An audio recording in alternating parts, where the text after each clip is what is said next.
Boa tarde, estamos aqui com o nosso querido Eduardo Suplicy, que é vereador hoje, né, na cidade, já foi senador, e mais do que tudo isso, ele é o patrono de um projeto super importante, um projeto Musicão Sem Fronteiras, né, que nós estamos aqui nessa conversa hoje, em função desse projeto, que é pelo Instituto de Educação Integrado Garotos Sem Fronteiras, o proponente, que será realizado, né, em Heliópolis.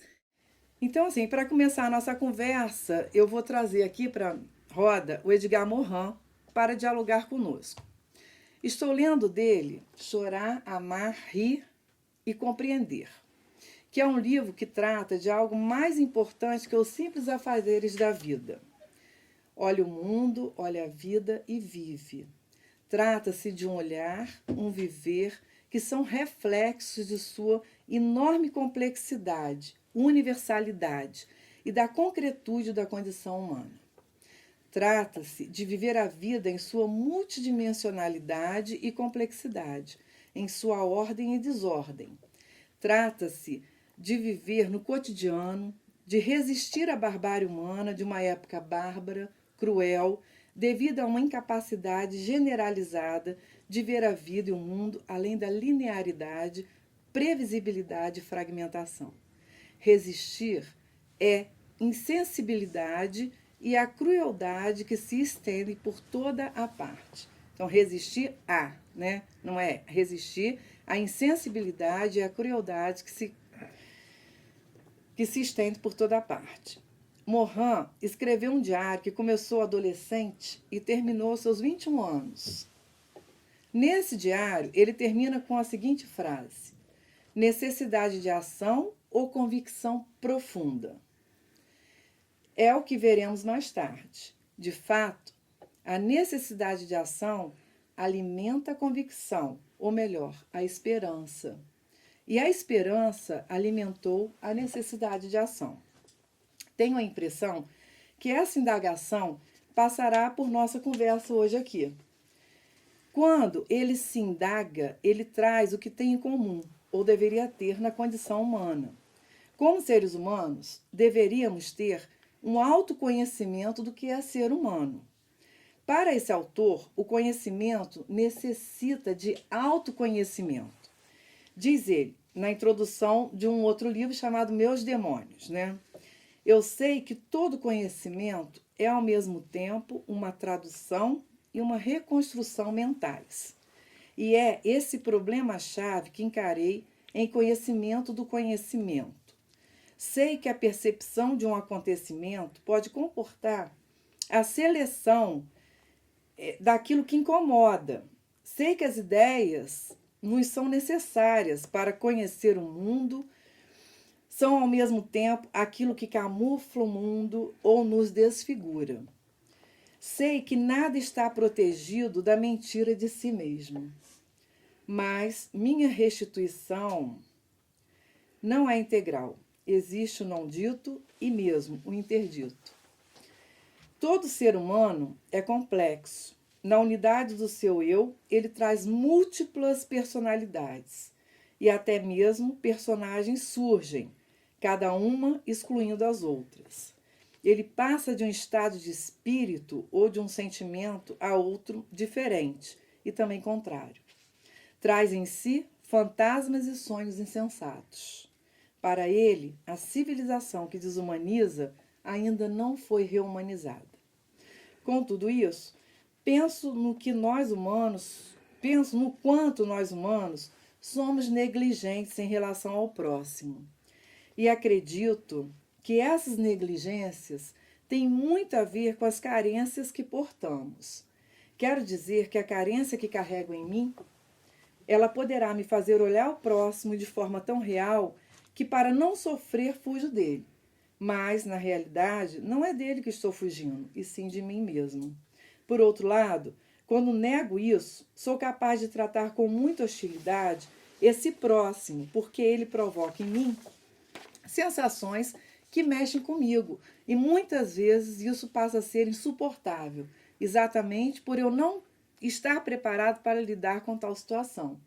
Acredito que esses equívocos é que nos levam ao preconceito, a comportamentos de rejeição e discriminação. Finalizando, volta Morin, que diz assim: fiquei tocado ao ver como os formidáveis potenciais de solidariedade podem ser dinamizados pela iniciativa de alguns e como a solidariedade humana pode se tornar contagiosa. Um grande problema político, social, humano de nossa época e de nossa civilização está bem aí. Como despertar a pulsão solidária, que tanto quanto a pulsão egocêntrica faz parte da natureza humana? E isso numa civilização que a pulsão altruísta está inibida, atrofiada, em proveito da pulsão egocêntrica. Então, para Morin, nesse livro, né, que eu iniciei falando, e nesse agora e outros, para compreender a vida e a condição política do homem, requer uma política de civilização e nos propõe que, para sair dessa crise civilizatória generalizada, uma via para mudar de via, quer dizer, para sair dessa crise civilizacional, na qual o que mais falta é saber pensar a crise e ter vontade de efetuar as necessárias reorganizações em uma forma de viver, de desejar e de pensar. Para ele, essa é a saída. Se você não se implica, se você não consegue ampliar o pensamento, fica muito difícil. Compreender que a incapacidade de praticar uma política de civilização desemboca em males econômicos, sociais, ecológicos, individuais, desemboca em uma desumanização geral. Bom, esse é o start, porque eu penso que é isso que nós, enquanto terceiro setor, tentamos produzir, né?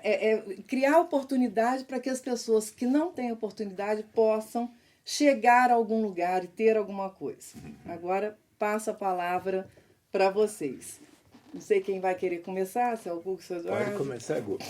O texto do Morin, conheço um pouco da obra dele, mas essa questão que ele levantou realmente é interessante, tanto da complexidade, quanto a questão do próximo, que o próximo, na verdade, é o não próximo.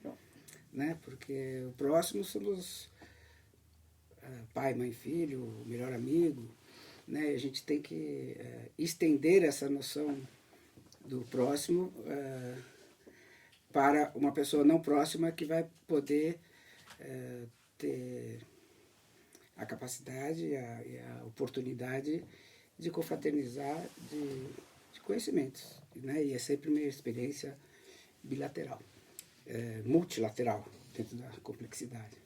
Né? Eu acho que o Eduardo é um cara que propõe nas suas ações,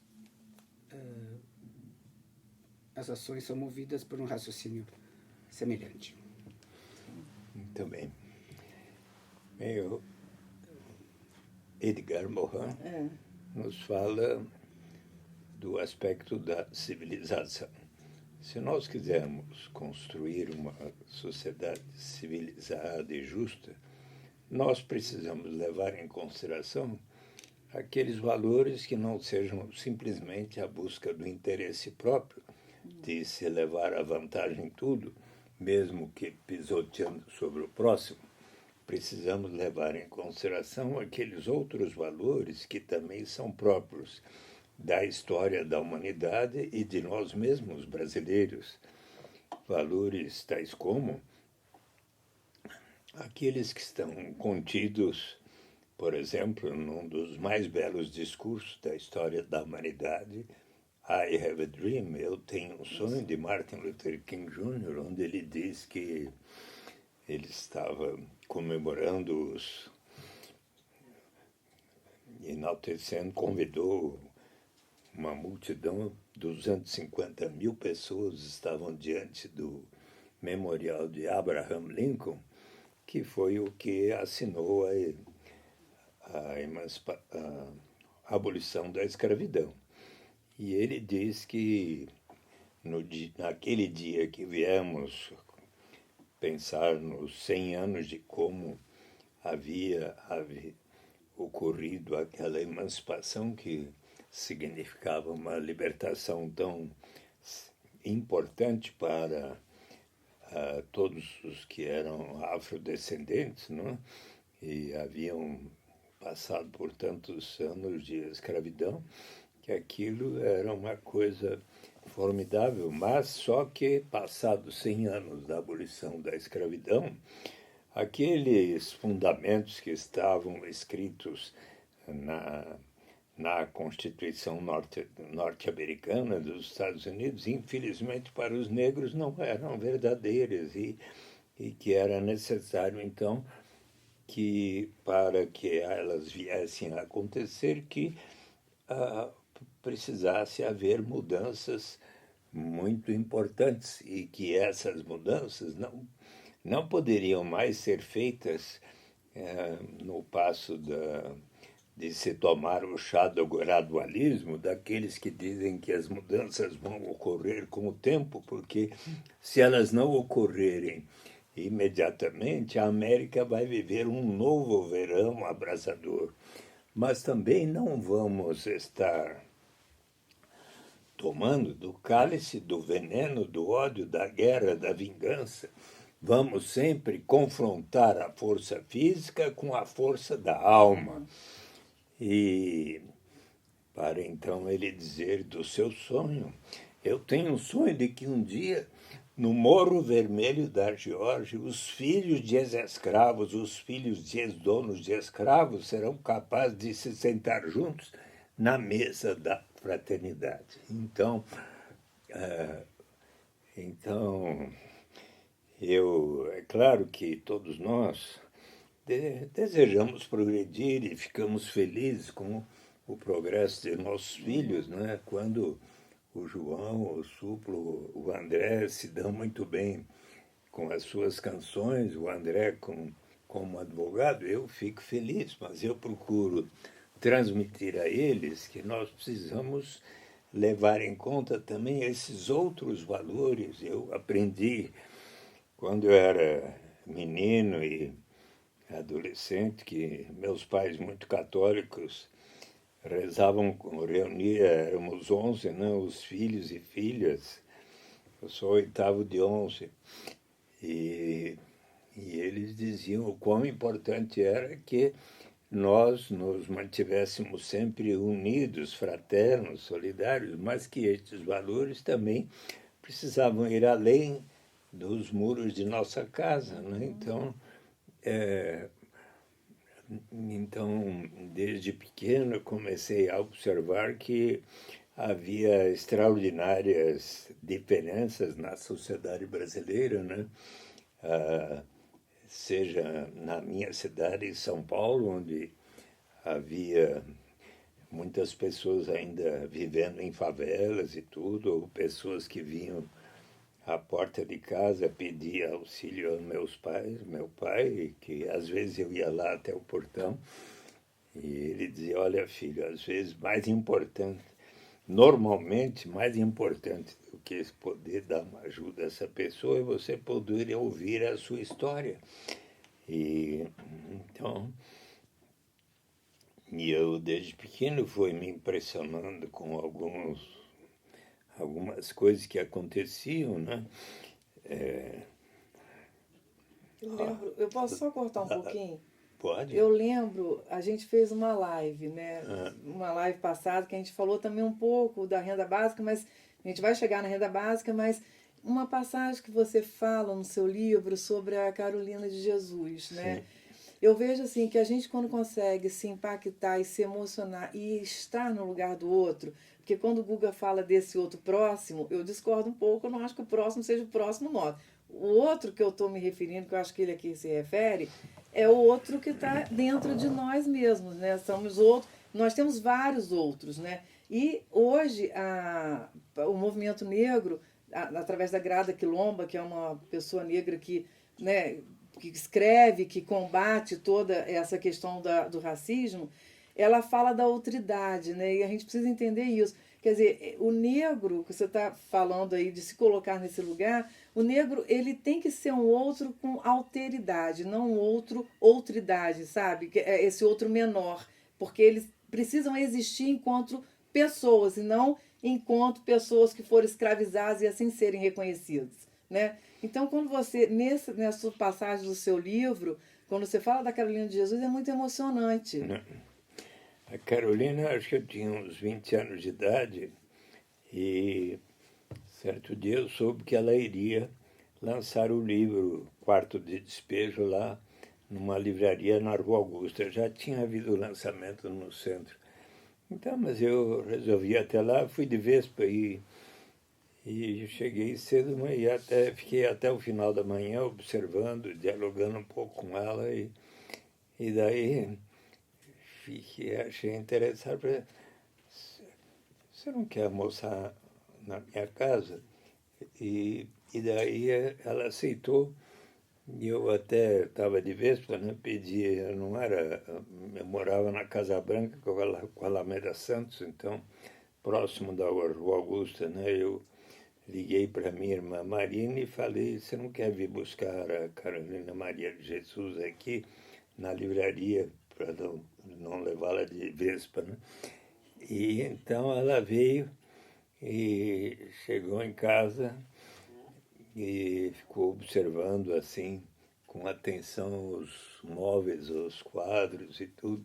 E meus pais estavam recebendo um senhor que era tio de um cunhado meu, que era um diplomata, um secretário de segurança no Rio de Janeiro. Ele era Góes, sobrenome, e é isso que... E daí eu trouxe ali uma favelada para almoçar junto, né? E meus pais a receberam, ela sentou à mesa, um almoço meio de cerimônia. E meu pai, daí eu contei um pouco a história dela, meu pai a levou para conhecer a cozinheira, as empregadas de casa e tudo. E depois eu a acompanhei até o centro, que ela veio numa livraria, mas conversei assim com ela, e sabe que no seu livro Casa de Alvenaria, ela conta esse episódio. E eu, por mim, e no meu livro Renda de Cidadania, A Saída pela Porta, eu conto como que esse encontro e a leitura do Quarto de Despejo de uma mulher que era catadora de papéis Não letrada, né? Não, mas ela sabia escrever. É. Ela tinha tido na sua infância lá em Minas Gerais uma certa escolaridade que a permitiu saber escrever, não que fosse uma literata, mas e ela aprendeu a escrever e nos papéis que ela catava, ela passou a escrever seus diários do que ela do que acontecia no seu dia a dia. E eis que um dia o jornalista Audálio Dantas foi à favela da Vila Maria, onde ela morava, e de repente entrou na casa dela e ficou impressionada com os diários que ela escrevia nos papéis que ela catava, e ficou tão assim impressionado que achou por bem fazer primeiro uma matéria com ela para, acho que era o Diário Popular, que ele escrevia, salvo engano, e daí achou tão interessante que resolveu publicar todos aqueles diários naquilo que veio a ser o Quarto de Despejo, um livro que foi dos livros brasileiros um dos mais traduzidos para tantas línguas no mundo inteiro. E então, em alguns momentos eu aqui em homenagem a Carolina Maria de Jesus, estive com a filha dela e tudo, lembrava sempre desse episódio. Mas são coisas que foram formando a minha pessoa, né? Como eu às vezes conto esse episódio também, que lá por volta dos meus 10 anos de idade, meu quarto era diante do Parque Siqueira Campos. Você já ouviu eu contar isso, né? Não. E aí era por volta de meia-noite, eu era acordado. Então eu ia ver da janela o que estava acontecendo. E ali eu ouvi policiais dando borrachadas em mulheres que estavam lá vendendo seu corpo e daí colocavam na viatura policial, levavam-nas para o distrito policial e 3, 4 dias depois estavam lá de volta vendendo seu corpo. Então, coisas assim fizeram-me pensar, dentre outros episódios, meu pai também foi presidente por 30 anos da Fundação Casa do Pequeno Trabalhador, que proporcionava a meninos favelados de 10 a 14, 15 anos que eles pudessem passar parte do dia sendo guardinhas de automóveis ou engraxate e outra parte do dia estudando. E às vezes eu vou lá e ia lá e via que eles abraçavam meu pai como se fosse um segundo pai. Coisas assim, né? Meu pai também foi do movimento pela desfavelização de São Paulo. E então, muitos episódios fizeram-me pensar e quando cheguei à minha adolescência, eu comecei a pensar e querer saber o que era o socialismo, o comunismo, o capitalismo, o mercado comum europeu.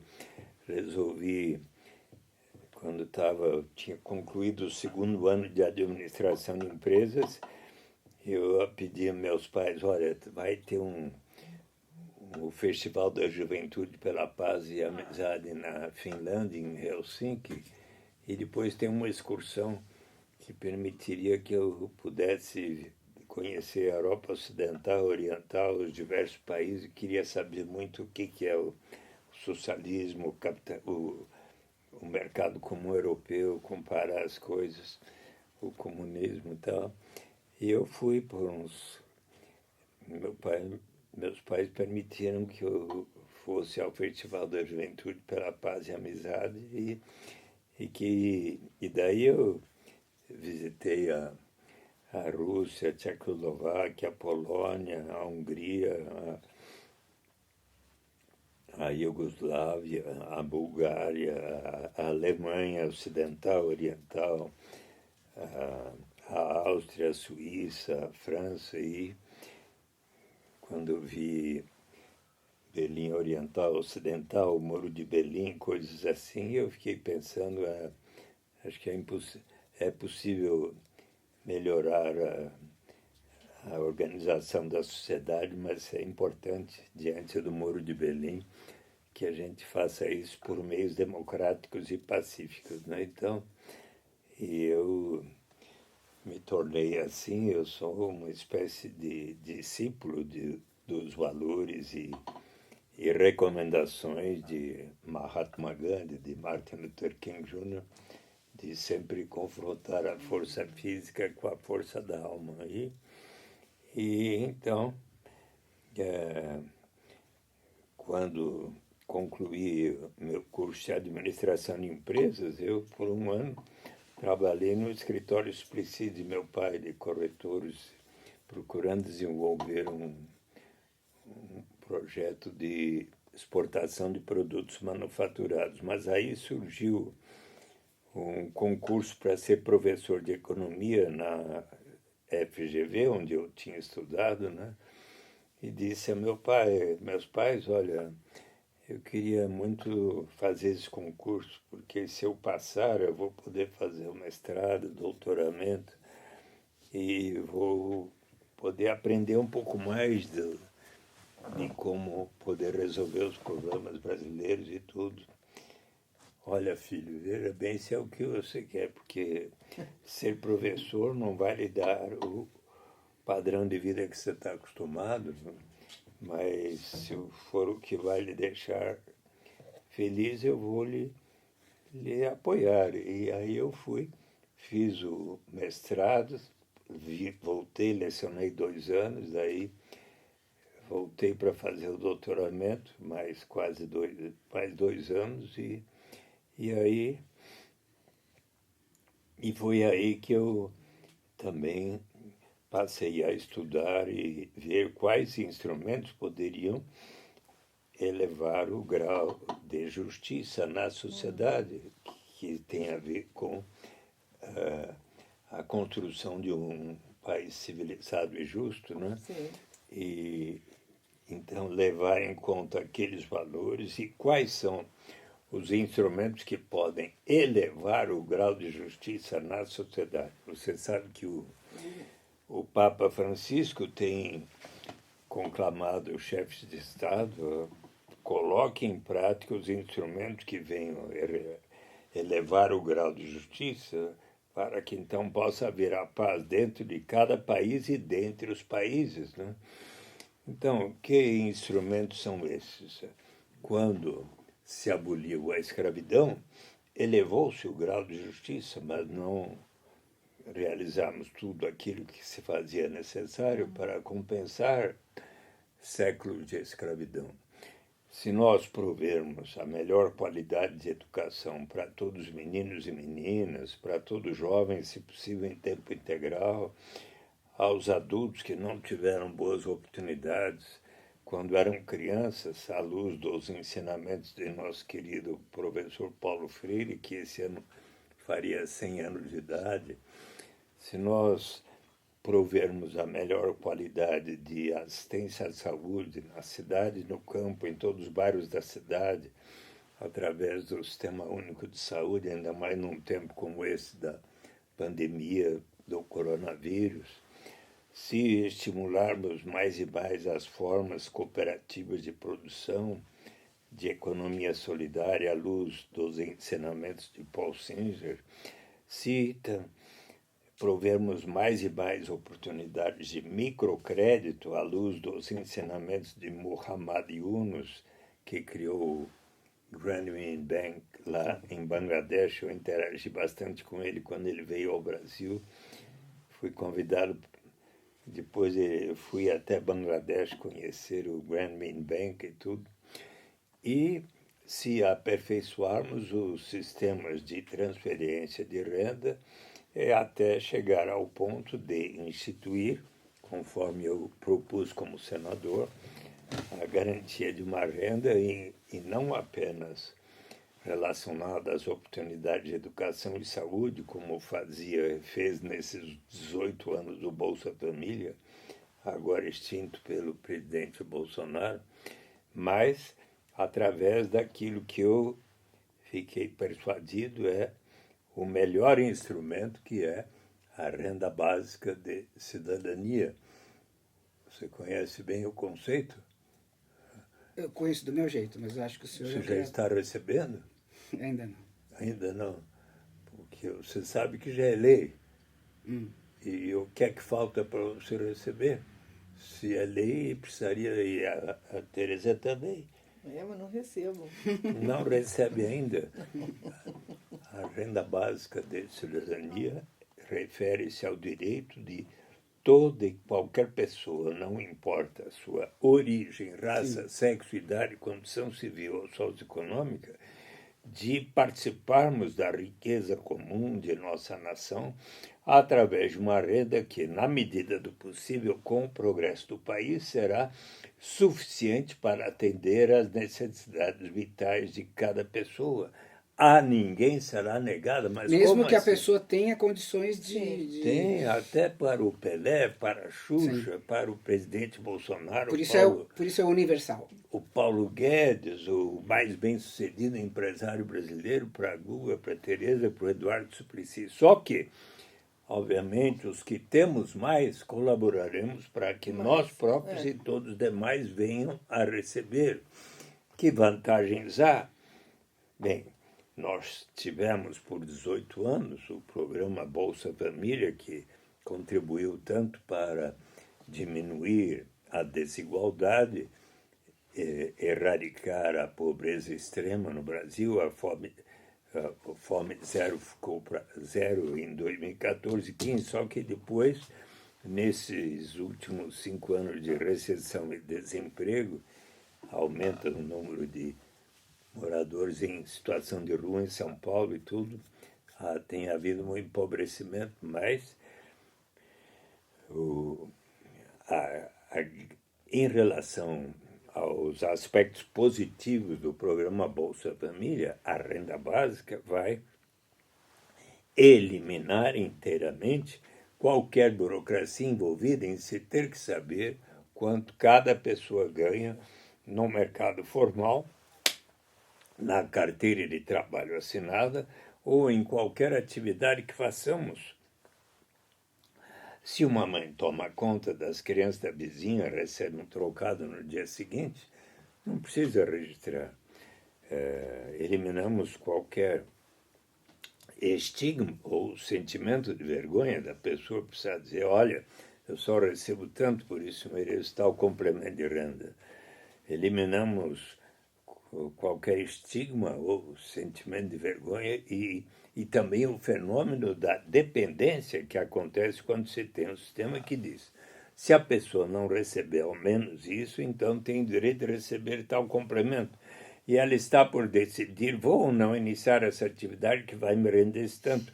Mas se eu iniciá-la, receber esse tanto, aí vem o governo e me retira o que eu estava recebendo daquele programa, eu talvez desisto e entro na armadilha da pobreza ou do desemprego. Mas se todos iniciarmos da renda básica em diante, sempre haverá o estímulo ao progresso.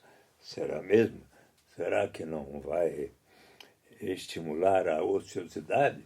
O que é que nós vamos fazer com aquelas pessoas que têm uma tendência inarredável à vagabundagem? Será mesmo?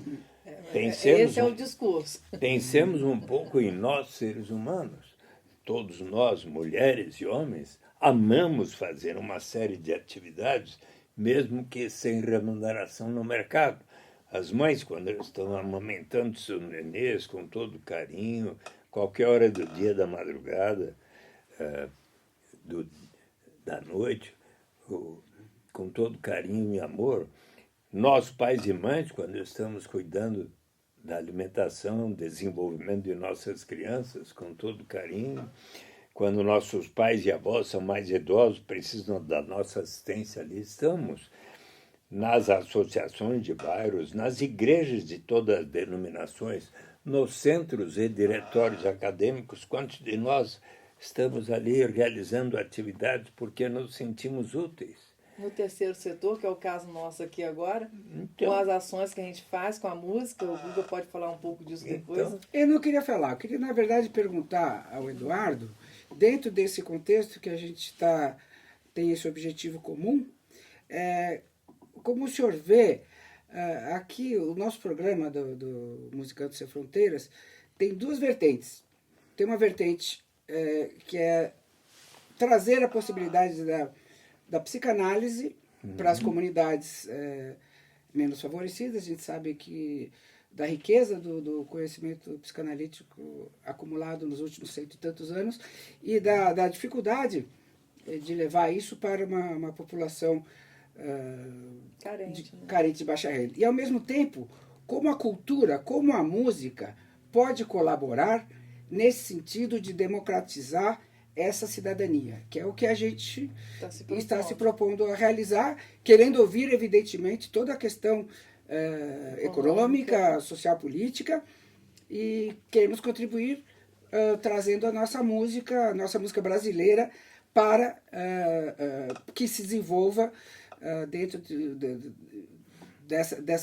dessa gama de possibilidades de ação, de florescer na vida.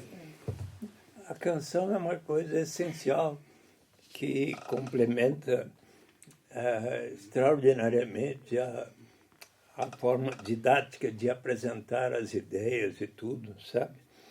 E ainda hoje de manhã eu dei uma aula no Tucuruvi para uma escola lá de ensino fundamental e médio, e a aula ganhou assim na hora que eu, para apresentar os meus argumentos, cantei.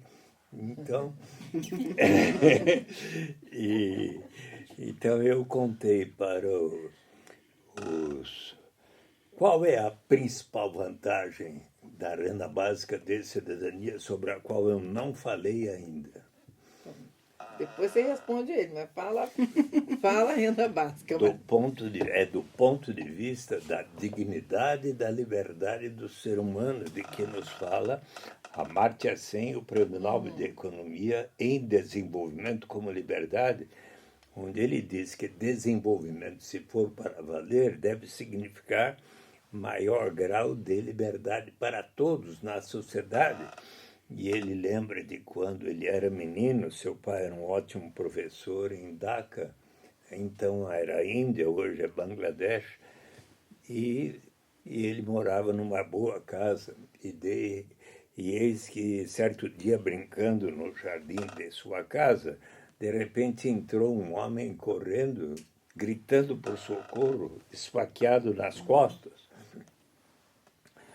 E ele chamou para o seu pai, que logo veio e acompanhou seu pai, levando aquele homem para o hospital. No caminho, Cademia disse, bem que minha mulher tinha me avisado para não vir a este lugar tão perigoso, caracterizado por lutas étnicas. Mas eu não tive outra alternativa, senão neste bairro encontrar um trabalho que pudesse dar o sustento da minha família. Então, acontece que, ao chegar no hospital, ele teve uma forte hemorragia e veio a falecer. Conclui Amartya Sen, tipicamente, que a academia não tinha liberdade real, precisou colocar sua saúde e vida em risco para conseguir um trabalho que pudesse dar o sustento da sua família. Eu contei que, certo dia, eu li uma manchete, é horrível, e fui ler. A diretora de Direitos Humanos da ONU tinha visitado uma unidade inicial da FEBEM no Brás e saiu lá dizendo que era uma coisa horrível. E eu, então, senador, fui até lá, falei com a diretora, será que eu posso conversar com os rapazes que estão aí dentro? Sim. Entrei, 150 leitos, 500 rapazes de 14 a 20 anos. E eis que conversei com eles e expus que eu tenho a convicção de que, se porventura já estivesse em vigência a renda básica de cidadania, para cada um deles e cada membro das suas famílias, eles muito provavelmente não teriam cometido os delitos que os faziam estar lá dentro. Provável. E para bem ilustrar o caso, eu então ilustrei com o quê? Com uma canção de rap, né? Dos Do Racionais. Mano Brown, dos Racionais MC, o homem na estrada que recomeça a sua vida, a sua dignidade, a sua liberdade, que foi perdida, subtraída, quer mostrar a si mesmo que realmente mudou e quer viver em paz e dizer ao crime nunca mais. E essa música tem uns 7 minutos aproximadamente, eu tenho no meu livro impresso. Impresso. Mas aí eu fiquei impressionado porque eles sabiam decor e cantaram juntos. É o que a musicalidade, ela tem esse poder, né? E daí me deram razão e ainda falaram, você não quer trazer aqui o Mano Brown? E na semana seguinte eu voltei com o Mano Brown, fizemos uma palestra de novo por cerca de 1 hora, e os rapazes pediram ao Mano Brown que cantassem, e eles cantaram juntos 6 canções daí eu fiquei pensando, puxa, como é importante saber o conteúdo das canções de rap dos Racionais MCs, não é? E eis que, então, e eles me deram razão, assim como também, certo dia, eu fui conversar com as mulheres que vendem seu corpo lá no Parque da Luz, e depois tomei um chá com elas no Parque da Luz, e também, da mesma maneira, expliquei que, caso houvesse a renda básica de cidadania, talvez não precisassem de estar vendendo seu corpo. Não é? E me deram razão também. Não é? E relacionando também a conclamação do Papa para elevar o grau de justiça, para que haja paz dentro de cada país. Então, lembrei também que quando houve as guerras do Vietnã e do Iraque, os povos do mundo saíram às ruas para pedir que acabasse com as guerras. E daí cantaram o quê? Diga. Bob Dylan? Blowing the Wind. É maravilhosa essa música. Você sabe que essa música eu escutei, eu tinha 9 anos de idade, quando Bob Dylan sobe numa boleia de caminhão e os negros estavam todos acorrentados no sul, né? No sul, como é? Minnesota é sul, né? Não sei. Bom, era o sul dos Estados Unidos. O sul dos Estados Unidos. Eu não me lembro, eu tinha 9 anos de idade, eu só lembro dessa cena e dessa música que ficou marcada na minha vida o resto da vida, assim. Até hoje me emociona, Então. né? Mas eu acho que é importante a gente falar um pouco, o Guga colocar um pouco, né, dessa ação que a gente faz aqui e a importância, assim, como a renda básica, né, é importante, como o padre falou aqui. O padre teve aqui um pouco mais cedo, teve que sair, né? Certo. Mas ele, na abertura que a gente fez para o show, ele falou uma coisa muito interessante, é que os moradores de rua, o pessoal de situação de rua, eles tocam, eles cantam, e é a hora onde a coisa acontece, né, Guga? Não foi isso? Sim, a música tem essa incrível capacidade de unir pessoas. Não é à toa que nós, santistas, quando vamos ao estádio, cantamos Agora Quem Dá Bola é o Santos. Agora Quem Dá Bola é o Santos. Ou quando a gente... Novo campeão. Esse santista não tem jeito. Salve, alvinegro praiano, campeão absoluto desse ano. É isso aí. Ou seja... Você sabe que... E daí a minha aula terminou com Blowing the Wind. Você vai cantar Blowing the Wind daqui a pouco, antes de terminar. Mas é interessante que... É importante que se saiba bem que agora, mais e mais, nós estamos próximos de ver implantada a renda básica de cidadania. Em 2019, certo dia, Darcy Costa, o coordenador nacional do movimento da população em situação de rua, disse a mim: Eduardo, nós gostaríamos que você fizesse uma exposição sobre a renda básica lá no CISARTE. O CISARTE é um centro de apresentação de artes e de tudo, da população em situação de rua, que fica em cima do viaduto, ali em cima da 23 de maio, né? E eu fui lá e falei para uns 60 moradores de rua. Quando eu terminei, o Darcy falou: nós queremos escrever uma carta ao presidente e ao Congresso Nacional para que logo seja implementada, porque é lei aprovada por todos os partidos e sancionada pelo presidente Lula em 8 de janeiro de 2004. Em janeiro próximo fará 18 anos. Vocês sabem que, em nome de Alexandre da Silva Português, 51 anos, epilético, morador de rua de Porto Alegre, a Defensoria Pública da União impetrou um mandado de injunção. Quando existe uma lei e ela não está sendo cumprida, a Defensoria pode ingressar com mandado de injunção para que o governo federal venha a regulamentar.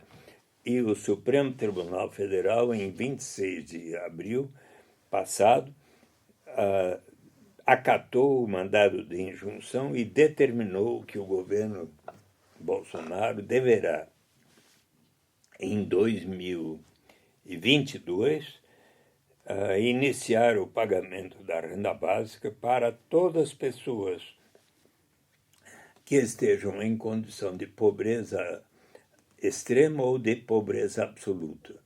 E precisa regulamentar.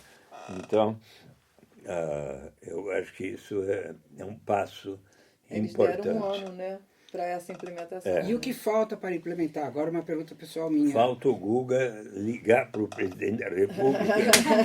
Está na hora, você tem que implementar,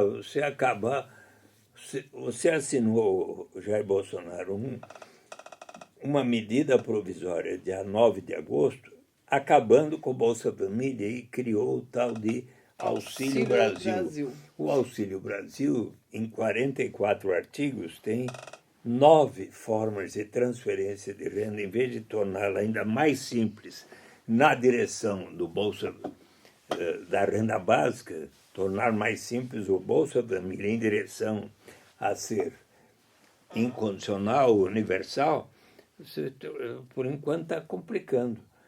E, então, vemos essas filas enormes aí no dia de anteontem, não é? E então poderia se tornar muito mais simples Talvez porque a função não seja mesmo de você ampliar ampliar esse benefício, na verdade, né? Porque esse auxílio aí, ele tem data para começar e acabar, né? Então ele não tem a intenção real de fazer como a renda básica, como você fez lá o seu decreto, né, a sua coisa da renda básica. Não é isso, não é a mesma coisa, né? São diferentes, né? É isso. Bom,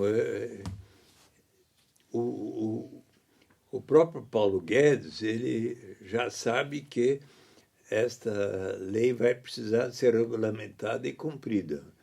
Mas eu tive há um mês atrás 1h30 de audiência com o ministro da Cidadania, o João Roma, explicando que ele tem que regulamentar isto, mas precisa o Guga cantar.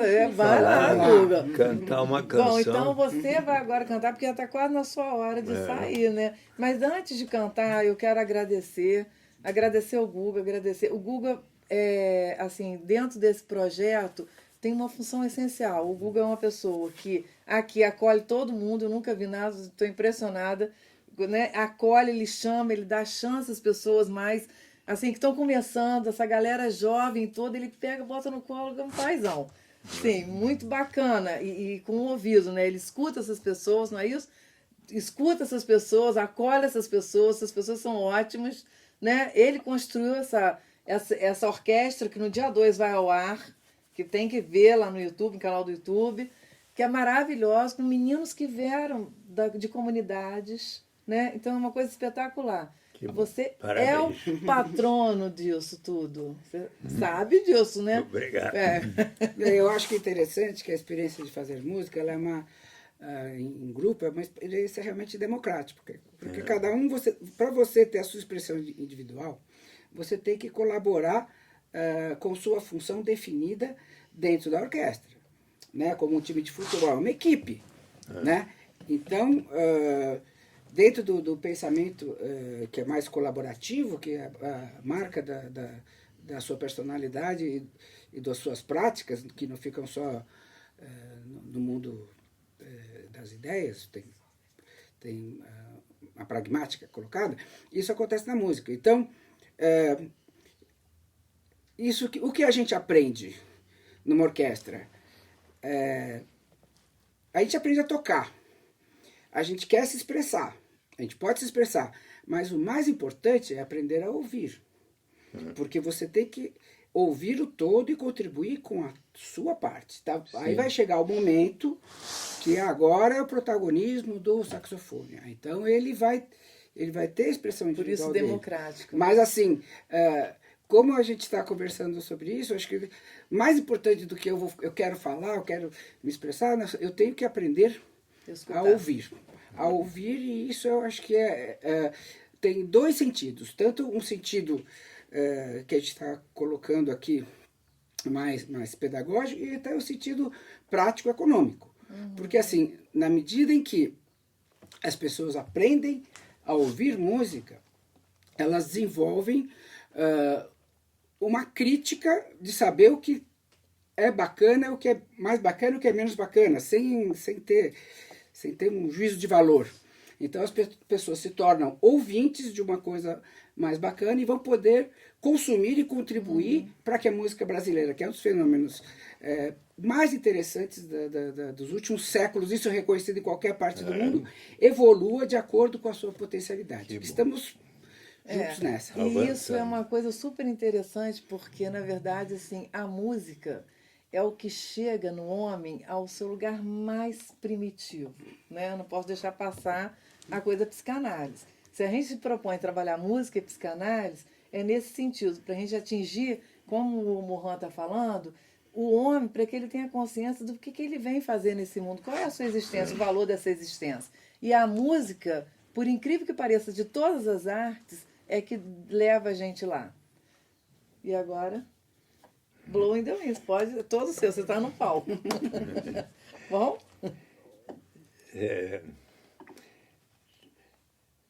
Eu acho que a renda básica tem a ver muito com o espírito que, por vezes, tem faltado no Brasil, né?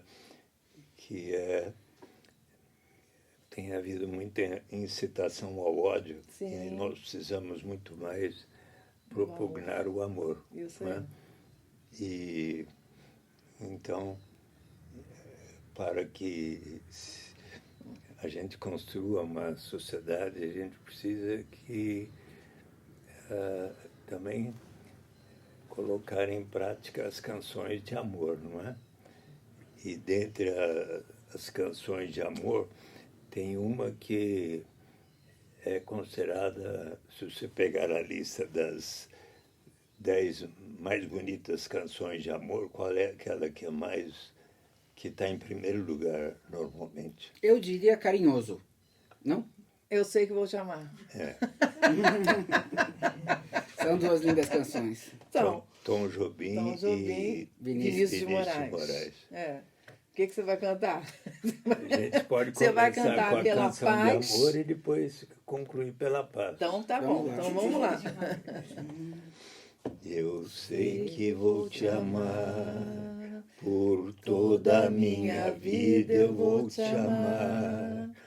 Em cada despedida eu vou te amar.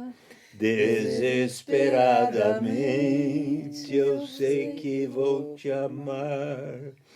E cada verso meu será para te dizer que eu sei que vou te amar por toda a minha vida.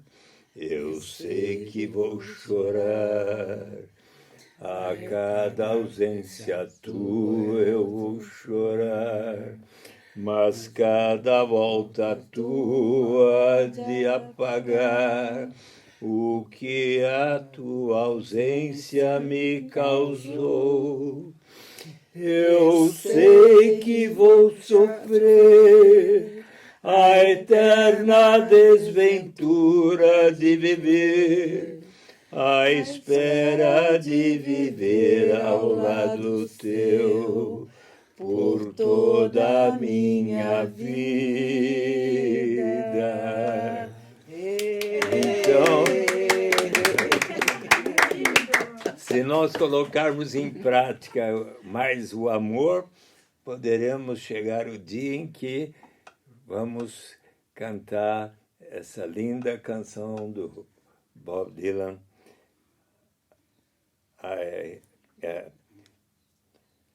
How many roads must a man walk down before you may call him a man? And how many seas must the white dove sail before she slips in the sand? And how many times must the cannonballs fly before they are forever bad? The answer, my friend, is blowing in the wind. The answer is blowing in the wind. And how many years must a mountain exist before it is washed to the sea? And how many years must some people exist, like the Brazilian people, before they are allowed to be free? And how many times must a man turn his head and pretend that he just doesn't see? The answer, my friend, is blowing in the wind. The answer is blowing in the wind. Essa música me emociona. And how many times must a man look up before he can see the sky? And how many years must a man have before he can hear people cry? And how many deaths will it take till he knows that too many people have died? The answer, my friend, is blowing in the wind. The answer is blowing in the wind. Todo mundo, outra vez. The answer, my friend, is blowing in the wind. The answer is blowing in the wind. Obrigada. Muito bom. Muito obrigada. Muito